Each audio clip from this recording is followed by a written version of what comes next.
So, my name is Grace Heafley and I am the module lead for Systemic Family Practice. And we offer Systemic Family Practice for depression and self-harm and conduct disorder, and this year eating disorders. We didn't run the eating disorders bit for the last year or two, but we're running it again this year.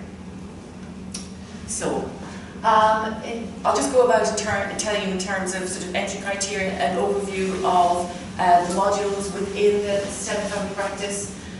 So you have to have a degree in a relevant subject if you're interested in applying for this module. Have some professional qualification, be social worker, psychologist, mental health, nursing. Have some experience in that profession, and also some experience in working with families, which I think would be no problem for people sitting in this room. And for the eating disorder pathway, there is some additional criteria. So applicants who want to apply for this have to work already in an eating disorder service or an eating disorder unit. And there are some other criteria, and that's particularly about sending not just one person, but maybe 2 or 3 persons from that team. So there's a sense of a team kind of training. I'll say a little bit more about that later when I come to that specifically. So this is kind of the structure of how things kind of work for Systemic Family Practice. So there's 120 credits there, which is the entire diploma. And as Stephen was saying, this year we're running the sort of the core skills alongside and much more integrated with the modules. So for Systemic Family Practice, you will do obviously the core skills module, and alongside this the basic systemic family practice module. I'll go into these in a bit more detail later on so that you'll see what it involves and what will be expected of you. And either the eating disorders module, which you do in the whole of the second year, or depression, self-harm and conduct disorders. So these are 2 smaller modules. These go together. So you either take this pathway or the eating disorders pathway. So, yeah, just to kind of set out a little what the structure of the first year would look like. So alongside your core skills and all the things that Stephen has just been talking about and setting out, you will be doing basic systemic practice.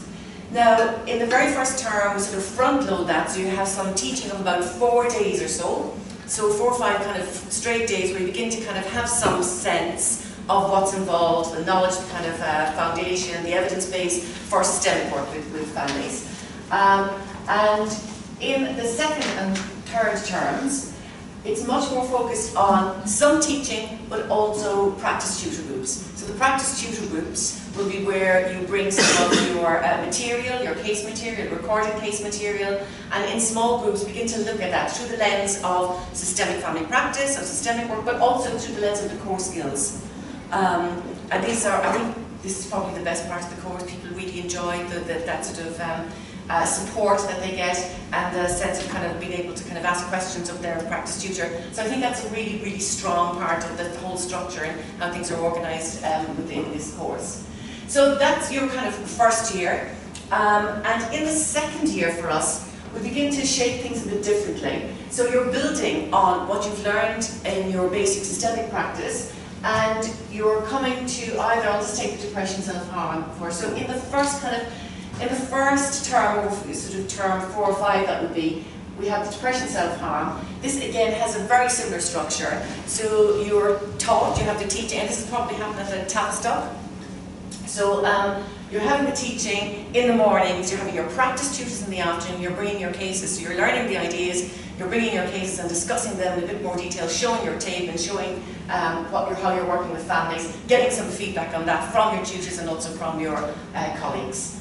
So, I mean, it has to be said that this is a tight kind of schedule, and I think people who have done this in the previous one in the year have found it tough going. So I personally am glad that it's kind of elongated into the 2 years. I think it really embeds practice a bit more, and you kind of get used to things. There's a lot to take in, and I think that it's, particularly I think for depression, self-harm and conduct disorder, because no sooner you finished this module when you're into a different focus here with your conduct disorder. So of course you'll be using similar ideas and similar skills, but you're applying it in a very different context with very different families, and that's the learning there. So you'll be bringing something with you as you go along, but you'll also be learning something quite different. I'll say a little bit more about that later.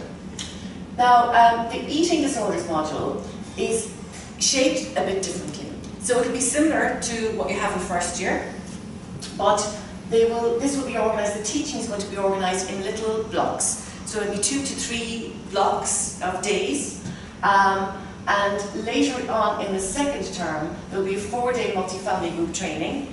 And the members of your team and colleagues in your team will be expected to kind of, or invited, shall I say, invited and expected to come and join you with that, because that is a whole team endeavour. But even though these are kind of arranged in blocks, your practice tutor groups will be going on throughout this whole series, so that you still have your theoretical input, research input, and also you're thinking about how this is going with your practice. So I'll say now a little bit more detail about what's involved. So if you decide you're going to come on this training, what are you actually going to learn? So I'll say a little bit more detail about what's involved in this. I'm not going to go through all of these. I'm going to pick out some things that I think are kind of relevant. So for your basic family practice module, in this module you're basically learning many skills and some kind of theoretical ideas that will sustain you throughout the other modules. You'll come across all these ideas again in the later modules, but as I say, you'll be applying them differently. So you'll be learning certainly about the kind of theoretical underpinnings and the theory that's supporting systemic work in systemic family therapy, systemic family practice. So lots of kind of different approaches and frameworks like narrative, I'm sure you've heard of these before, like narrative practice, structural ideas, transgenerational ideas. So the kind of theory that's kind of underpinning that. I think you'll also be learning about how to make and maintain effective and collaborative relationships with children, young people and their families. Now this, as you will know if you've sat with the family, is not an easy task. Because I think levels of engagement, families come with all different kind of goals and different ideas. Some children and some people feel they're dragged along to it. So you don't always have the same sense of everybody want to be in the same room. And creating that kind of a collaborative relationship and a therapeutic relationship with each individual takes some skill. And I think this will be something that's running through the whole training. It's about how do you manage those the complexities in those different relationships and ensure that there's some kind of shared sense of purpose between the whole family, even though all of them might want to have a slightly different kind of goal and appeal there.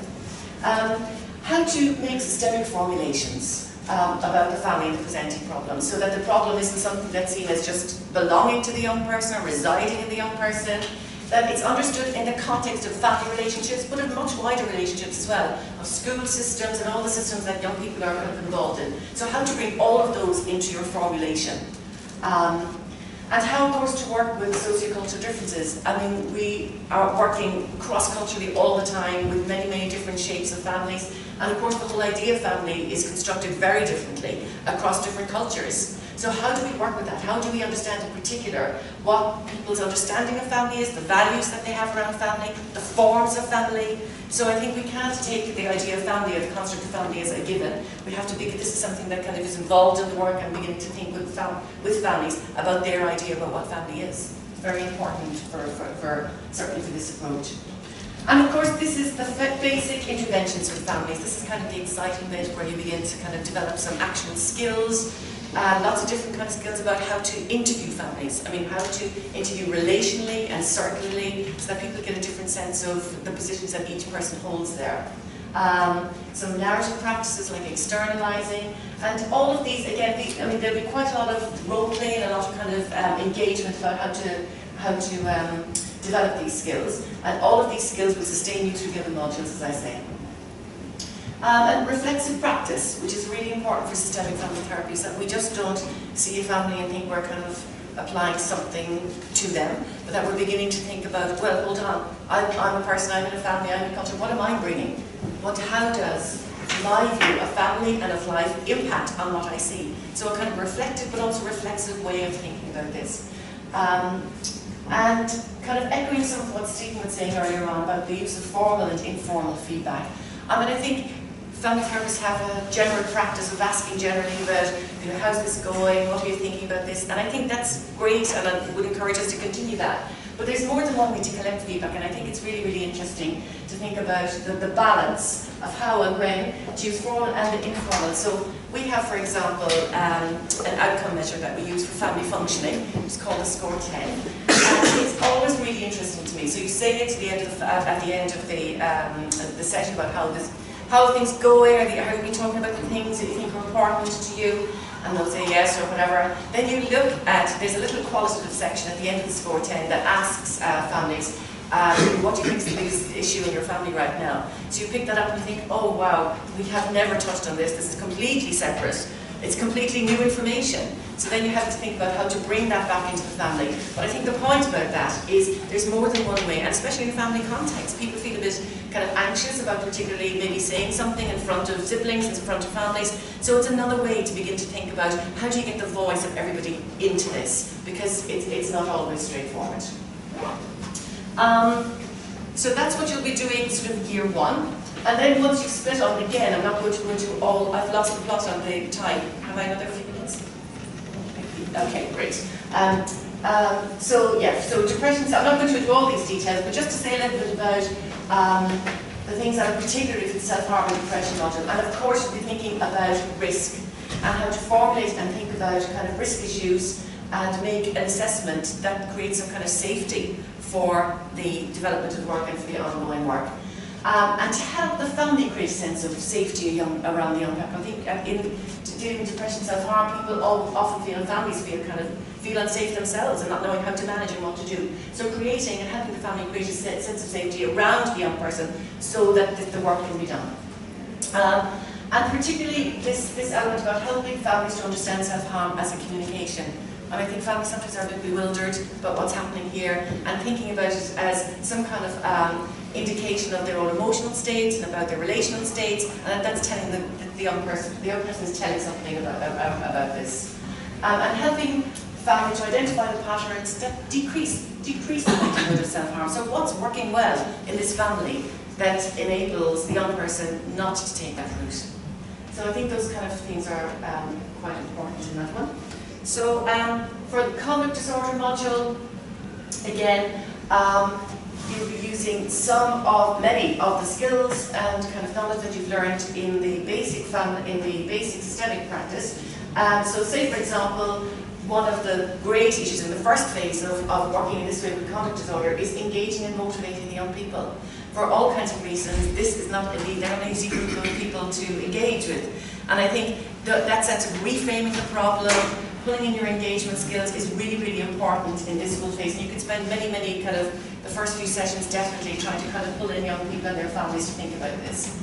And again, similarly, identifying the relational process, what's happening in families and schools, what's happening in kind of the context around these young people that maintain or precipitate conduct disorders. And again, being able to create relational goals. People will want very different things in families often, especially with young people that are in this conduct disorder. So a little bit about how can we together make a goal that we all can buy into, that we can all think about, okay, we can go for this, even though there'll be great differences as well. And the same thing about monitoring goals to collaboratively. So what's working in this session that's going well for more than one person, because everybody will have a slightly different angle on it. So for the eating disorder module, in this module, which will go, as I say, across both of the terms, you learn to work with anorexia and bulimia, how to make assessments for and formulation and structure the treatment accordingly. And also, of all the interventions that you have learned, which are the ones that are most useful, and at what point in the treatment phase are they most useful in terms of working with young people and their families. So there'll also be 4 days of multi-family group, and as I said earlier, your colleagues will be encouraged to come with you at this and learn these things together. I'm going to say a little bit now about, so that's all the exciting learning that you've done. So how's all this going to be assessed? And importantly, this is the assessment, but importantly here is about how the cases that you need and the level of cases, the number of cases that you need throughout that. So for your basic systemic practice, you need at least 2 cases. These are the absolute very, very minimum. And you know yourself it will involve more than that because people drop out, people don't continue to come, all kinds of things happen. So at the very least 2 cases with a minimum of 12 clinical hours for the basic systemic practice. And for depression self-harm, at the very minimum, 3 cases. And sometimes you know you need 4, 5, 6 to actually get 3 cases where you can actually write an assignment about it at a particular stage. And in terms of assessment, the basic systemic has one assessment attached to it here, which is the whole session tape. So you produce a whole session of your work and you write a reflective analysis about it, and those things are kind of marked together. Throughout the whole 2 years, you'll be keeping a clinical log and a portfolio of practice. So the log is obviously logging your hours to make sure that you've got all the hours, but the portfolio involves a little bit more.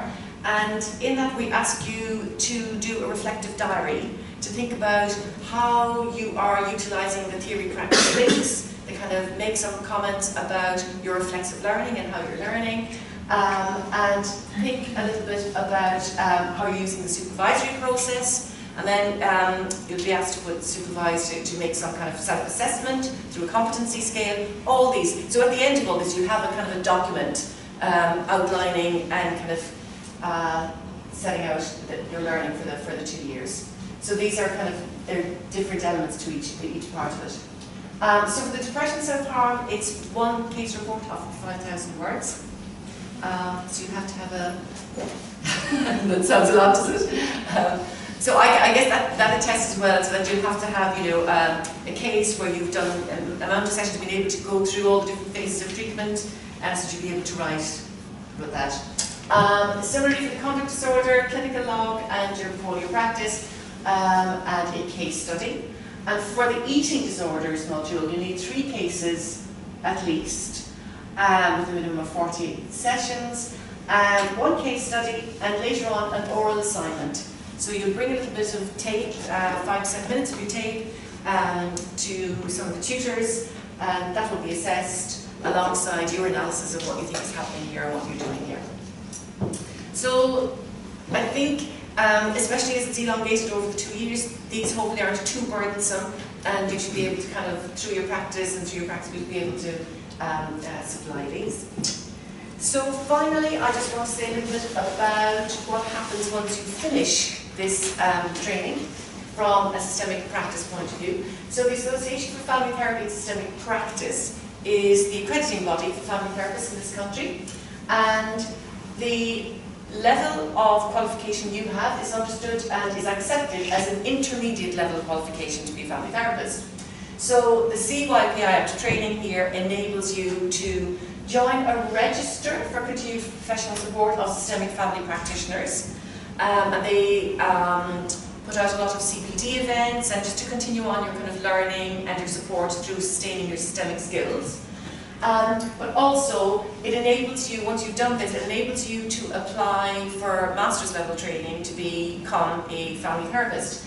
And I'm happy to say that we have 2 students already who finished. They're going into year 2 now of their masters this year, online course at Queen's. And we have just accepted another one for their master's training. So it's an entryway into a different kind of profession, if modality, if that's what you want.